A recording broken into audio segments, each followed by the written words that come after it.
Chegamos ao fim do nosso exercício de escuta das vozes das outras pessoas.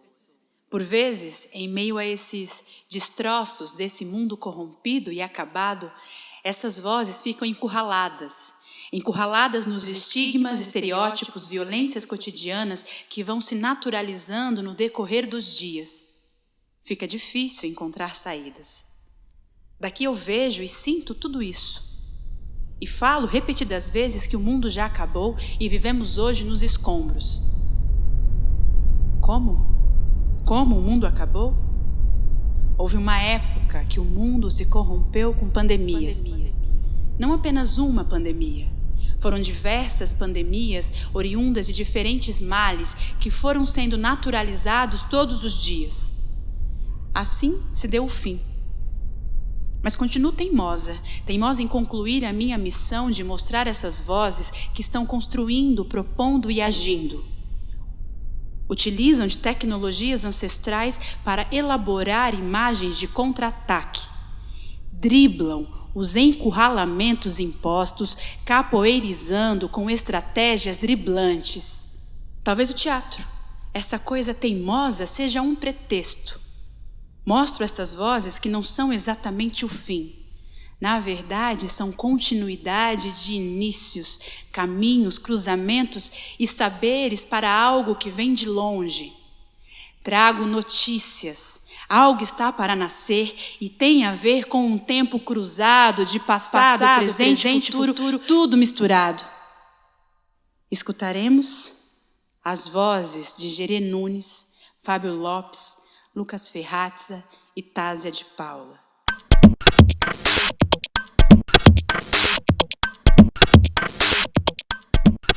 Fala das Profundezas desenha o desamparo a partir de suas personagens. E é desse lugar que a revolta se inicia. O Brasil é um país a ser muito bem estudado, questionado. Existiram inúmeras revoltas. A revolta dos malês é um exemplo de luta, cujo tema era a liberdade de sua cultura, e matar os brancos pelo caminho a caminho do império fazia parte dos planos. A peça inicia datando momentos tenebrosos na história do Brasil, e as personagens nos levam para a revolta, um momento glorioso, que me faz, enquanto participante do processo, me sentir útil na propaganda de luta contra o patriarcado, que é gerar questionamento no público. É uma questão de bom senso assistir a peça e olhar a vida do asfalto ou da janela da periferia ou do apartamento e relacionar aos diálogos, com um vocabulário acessível e cotidiano. Nós, artistas amplificadores, somos emergentes no conflito direto ao Estado. Politicamente, a esquerda herdeira segue na triste ideia de crer no voto. E quando seu desejo não é realizado, bota a culpa no povo. O povo majoritariamente é preto. A gravação da peça em áudio, a imaginação da Thaís de ver a dramaturgia no cinema, é o que faremos. Bora cavar e encontrar esmeraldas. Participar desse processo é estudar analisando a vida. Assim podemos propor algo de diferente, algo que seja nosso. É um prazer a gente ter armamente para nos articular e propor. Notícias ruins chegam a toda hora. Tá vendo? Parece uma fala da dramaturgia da Fala das Profundezas. Notícias ruins chegam a toda hora. O lance é propor. E um terço da Fala das Profundezas é o rolê. Ainda mais nesse momento que se discute em dar voz e outras coisas do gênero. Digo, falas do povo é das profundezas. O recorte racial aí pode ficar em segundo plano, dependendo do sujeito que assiste. O conflito é de classe. O caminho que o coletivo aponta é para a criação e exibição. Axé. Como eu disse, discutir sobre notícias ruins, essas que vêm muito de estudos e televisões, é maçante também. Às vezes rola uma brincadeira com a notícia ruim, aí vira, por exemplo, o Greg News. É informativo, mas é para um público que tem internet, provavelmente esteja em quarentena, fazendo home office. Se a gente se articular para não apenas produzir, mas para disseminar nas quebradas, estaremos bem participativas nesse futuro aí que já é passado, da perspectiva racial. Desde que a pandemia causada pelo coronavírus atingiu o Brasil, a palavra normal e suas variações têm me incomodado, com isso gerado reflexões. Me pergunto o que vem a ser esse normal. É normal para quem? Normal quando? Normal onde? É um fato que o coronavírus atingiu a todos, independente da classe social, idade, nacionalidade, sexo e etnia. Estamos vivendo uma situação anormal. Uma parte da população se mantém em isolamento social por motivos de saúde, por fazer parte do grupo de risco, por conseguir trabalhar sem sair de casa ou por ser privilegiado. E conseguir se manter em quarentena, em isolamento social aqui no Brasil, é sim um privilégio na realidade anormal.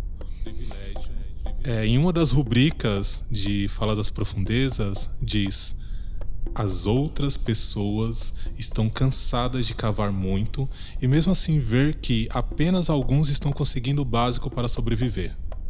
Bom, mesmo vivendo em um momento negacionista, ainda conseguimos encontrar dados pautados na realidade que demonstram quem são as maiores vítimas da vida anormal. São as mesmas vítimas da vida normal. São as outras pessoas que continuam cavando porque não lhe é permitido parar de trabalhar. Essas outras pessoas que levam uma vida precária, pois mal têm o básico para sobreviver. Essas outras pessoas continuam sendo as vítimas da vida normal, da vida anormal e da vida do chamado novo normal. Dia a dia, continuamos recebendo notícia das outras pessoas em situação de desgraça. Infelizmente. Em Fala das Profundezas, ao longo do texto, percebe-se que há uma iminente revolta para acontecer. Acredito que o mesmo está acontecendo aqui na vida anormal. Algumas chamas foram acesas e estão sendo acesas. Temos que ter a consciência que somos minoria apenas na política daqueles que controlam tudo. Organizados e revoltados, somos uma multidão.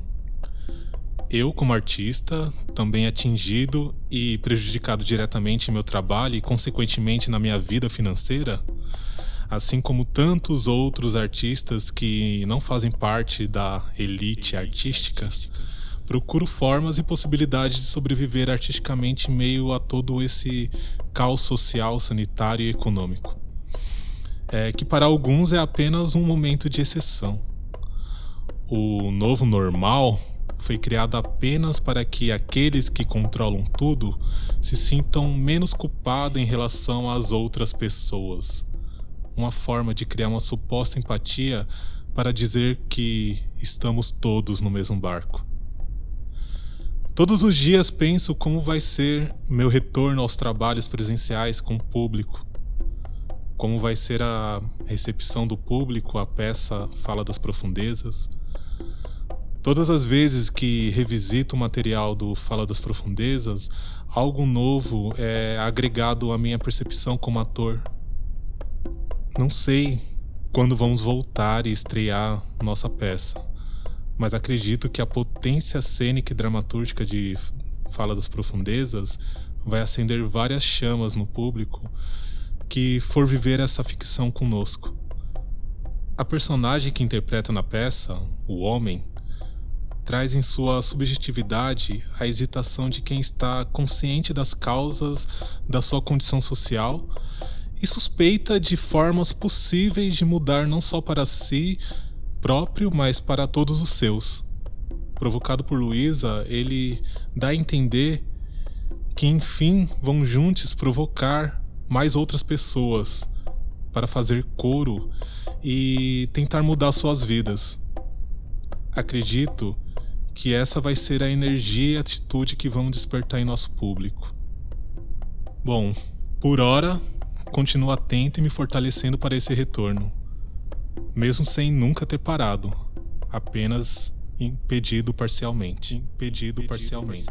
Falar das profundezas porque é preciso sempre ser estratégico. Falar para as profundezas quando parece ser necessário carregar sempre algum tipo de esperança nas costas. Falar com as profundezas quando precisamos comunicar e olhar para os nossos. E produzir entre as profundezas quando a gente geralmente produz com o que tem. Esse é o meu sentimento enquanto artista e produtor negro do espetáculo Fala das Profundezas, onde produzo uma equipe inteira de pessoas pretas. Realizar um projeto artístico financiado dentro de uma lógica de política pública, onde somos uma exceção e uma minoria, é ainda nos debruçar sobre as profundezas. Entender que por estarmos aqui temos a obrigação de mostrar ao mundo que somos bons e suficientes para mostrar e dar a satisfação dizendo por que estamos aqui. Ainda precisamos mostrar a enxada e falar que quem cavou isso tudo fomos nós. Ainda precisamos explicar e comprovar nossas mãos calejadas para estar aqui, comunicando entre vocês, mas nunca de fato junto de vocês. Somos aliados de nós mesmos, somente de nós mesmos.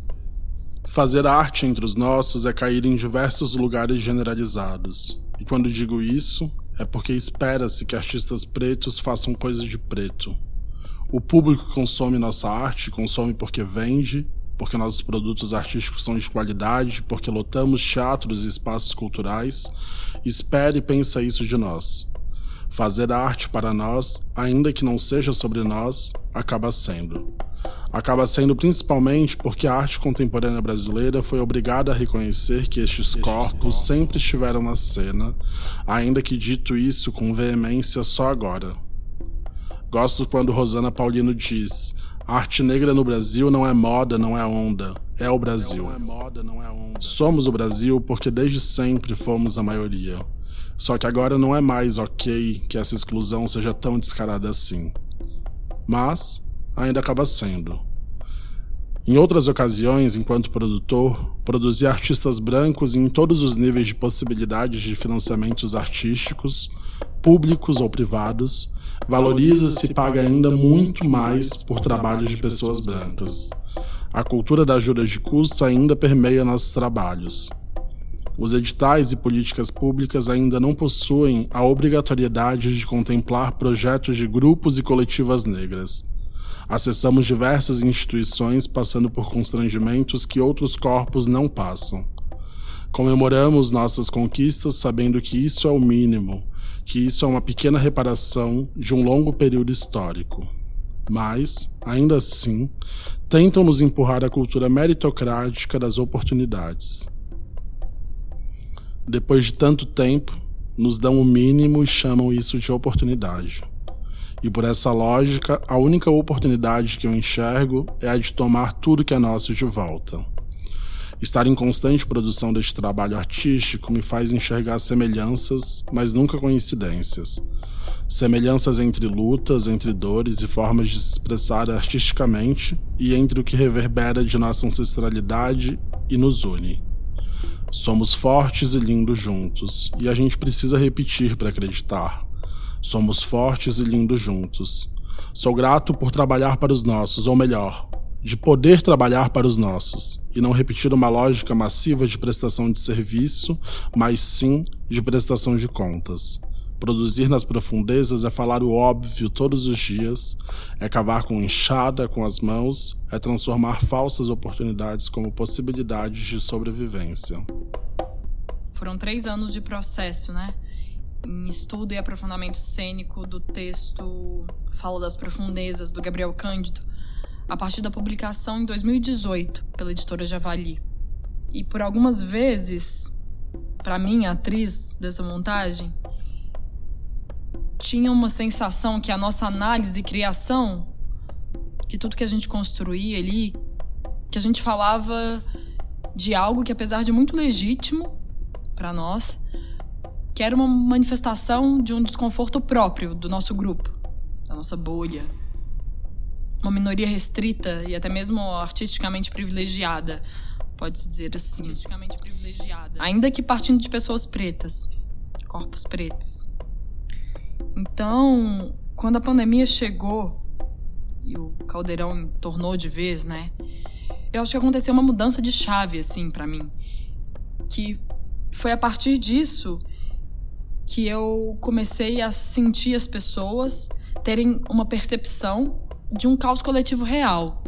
E elaborar algo que nos aproximava, que nos aproxima desses nossos pares de uma forma tão escancarada desse jeito, eu acho que possibilita a gente ir mais a fundo, assim, sabe? Ir fundo mesmo, assim, no sentido do que a gente tá fazendo enquanto arte, enquanto atrizes, atores, profissionais do teatro envolvidos nessa construção. Porque acho que isso fortalece uma urgência do nosso propósito. Uma urgência de realizar o nosso propósito a partir do momento que a gente aproxima com esse público, vendo ele, né, nessa transferência de público para até mesmo personagem, assim.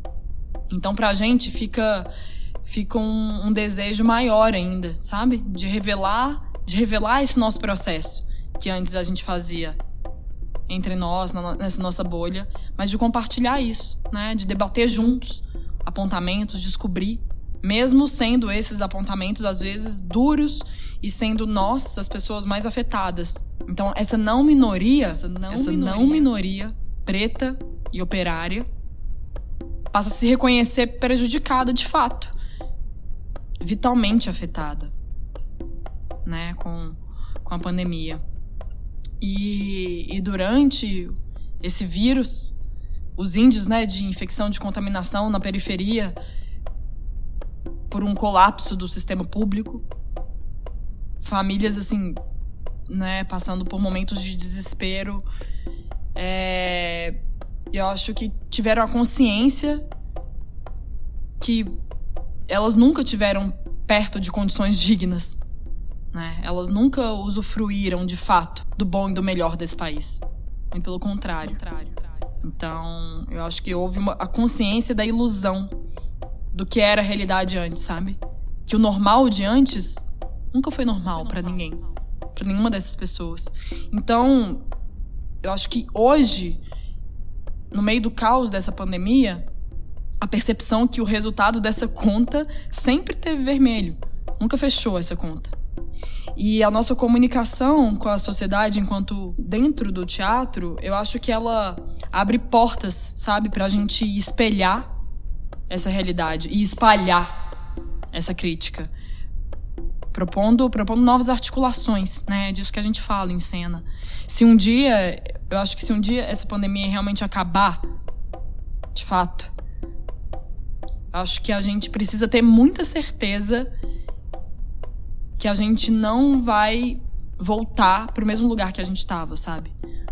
Que nada pode ser como era antes.